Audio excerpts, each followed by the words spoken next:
In today's video, I'm going to teach you how to lock a document in Google Docs. This straightforward process will help ensure that your sensitive information and important documents are safe from unwanted changes. Let's dive right in. First, you'll want to open your web browser and navigate to the Google homepage. Once there, look for the Sign In button, located at the top right corner of your screen. After clicking it, you'll be prompted to enter your Google account credentials, starting with your email address. Once you've entered your email, go ahead and click Next. The next screen will prompt you for your password.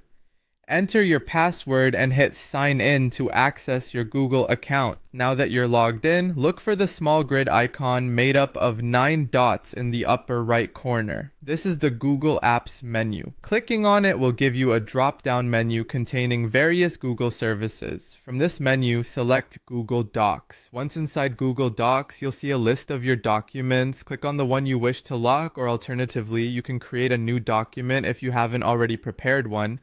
With your document now open, head to the top right of the document window. You'll see a blue button labeled Share. Click this button to bring up the sharing settings for your document. In the sharing settings, you'll find a section labeled General Access. This is where you can control who can view or edit your document. Click the drop-down menu, which might currently be set to anyone with the link. From here, you'll have some options to choose from. If you want people to only view your document, select Viewer. This setting prevents others from making any changes to your document.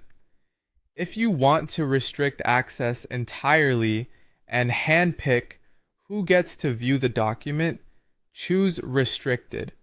This means only the people you explicitly grant access to will be able to see it. After you've made your selection, go ahead and click the Done button.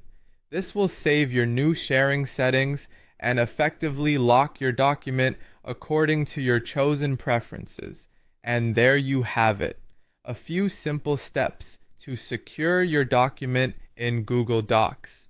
This method is quick, effective, and ensures that your document remains protected from unauthorized changes or access. By managing your sharing settings, you help maintain control over your data and keep it safe from prying eyes. I hope you found this guide helpful and that you can now use these steps to confidently manage the privacy of your Google Docs. Thanks for watching.